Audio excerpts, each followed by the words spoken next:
Me chamo Mayra, sou arquiteta e urbanista e, junto com a professora doutora Luísa Barbalho Pontes, desenvolvi esse trabalho. O título é Espaços Livres nas Áreas de Ressaca, Estudo de Caso Bairro Congoste. O nosso objeto de estudo se insere na cidade de Macapá, que é uma cidade entremeada por corpos d'água, chamados de áreas de ressaca. O processo de urbanização da cidade de Macapá, ele iniciou nas áreas mais altas, posteriormente para as áreas de ressaca, por meio de aterramentos e de construções suspensas em água, chamadas de palafitas. Essas ocupações, elas são em sua maioria informais e têm dificuldade de acesso a serviços públicos. Então, por muitas décadas, os estudos de arquitetura e urbanismo, eles focaram nessas ocupações.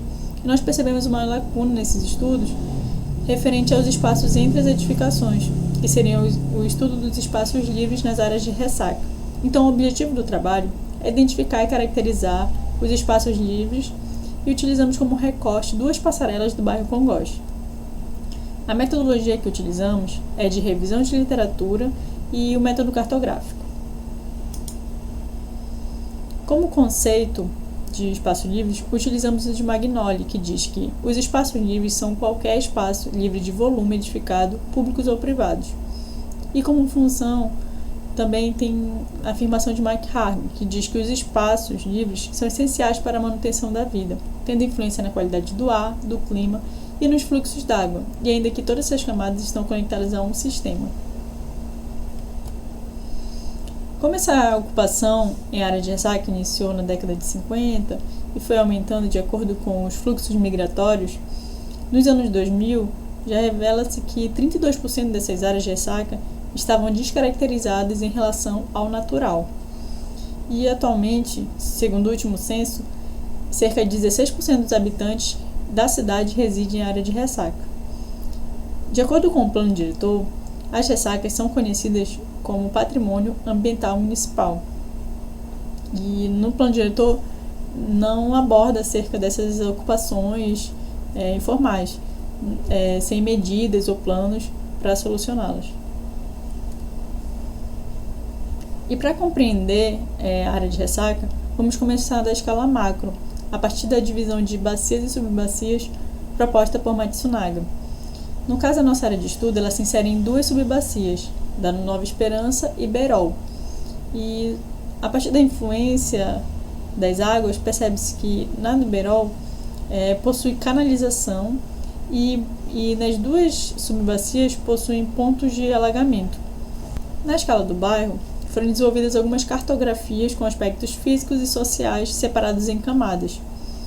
E a gente pode perceber que existe uma via principal no bairro e à medida em que se aproxima da área de ressaca, vão mudando as características em relação à densidade, de vegetação, altimetria, uso e ocupação do solo, identificação das atividades do bairro. Então elas ficam mais concentradas na parte mais alta do bairro. E trazendo para a escala micro, na escala da continuação da via, na escala da passarela, vimos aqui primeiro em relação à passarela da Avenida Francisco Torquato de Araújo. Fazendo uma análise, podemos identificar algumas paisagens a respeito dos espaços livres dessa passarela. A gente pode perceber que é uma passarela que está com espaços do lago mais aterrados e que ela possui uma urbanização também, com passarelas de concreto, elementos de acessibilidade como piso tátil, guarda-corpo. A segunda passarela de análise, que seria a continuação da Avenida Laudelino Araújo Correia, o que a gente pode perceber é que tem uma separação bem delimitada entre a via e a área de ressaca. Os moradores colocaram placas sinalizando essa divisão.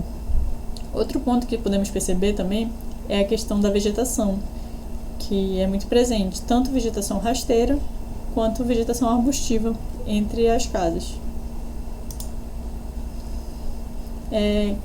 Comparando as 2 passarelas, a gente pode perceber algumas características em comuns.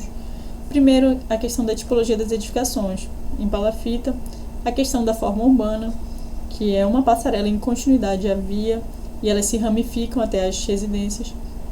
e também a ausência de serviços públicos. As diferenças entre as passarelas também foi possível perceber, principalmente a questão do adensamento das ocupações. A primeira passarela apresentada, ela é mais antiga, então a gente pode perceber que ela está mais ocupada, e as edificações mais adensadas, então tem pouco espaçamento entre as edificações. Isso também influencia na questão da vegetação, em que a primeira passarela quase não se tem vegetação. Os espaços que tem é espaço de lago, ou espaço já que está em processo de aterramento, e a segunda passarela não, possui vegetação, inclusive arbustiva.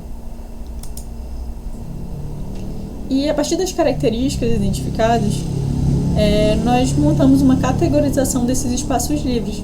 Então, eles se dividiriam em 3 categorias, que seriam os espaços livres públicos, os espaços livres de transição, a área de transição, e os espaços livres privados. No público seriam a passarela principal e a área de lago. A área de transição seria da passarela adjacente, que liga a passarela principal até as casas, e esse quintal alagado, que seria esse espaço ao redor das residências. E o espaço livre privado seria as varandas e o giral. Durante as visitas, a gente pode perceber que existe uma barreira em algumas casas colocadas pelos moradores, como cercas e como se fossem muros.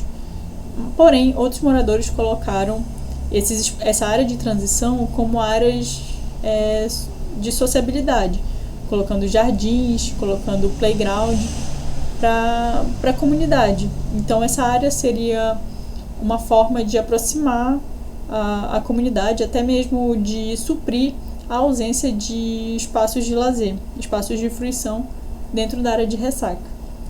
Considerações finais. A paisagem de estudo é indissociável da dinâmica hidrográfica. Nós começamos o estudo pela escala macro das subbacias e podemos perceber a influência dessas outras ocupações informais na nossa área de estudo, tanto com a presença de mais pontos de alagamento dentro dessa mesma área.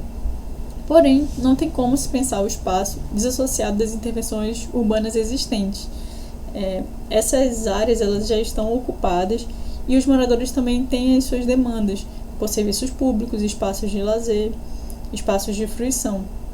E a ausência de estudos ou planos para lidar com as ocupações em áreas de ressaca contribui para a indefinição dos usos dos espaços livres existentes. Então, esse trabalho ele propõe iniciar uma conversa sobre estudos dos espaços livres em área de ressaca. Não se propõe a identificar e quantificar quantos espaços livres existem, mas sim caracterizar. Então, essa pesquisa ela revelou que existem 6 categorias de espaços livres em área de ressaca, que podem ser subdivididas em espaços públicos, área de transição e espaços privados. E o trabalho ele reforça a necessidade de formulação de outros parâmetros urbanísticos voltados para essa realidade, na escala macro e micro. Então, buscar parâmetros que não se adequem à cidade formal, mas sim à nossa realidade. Obrigada.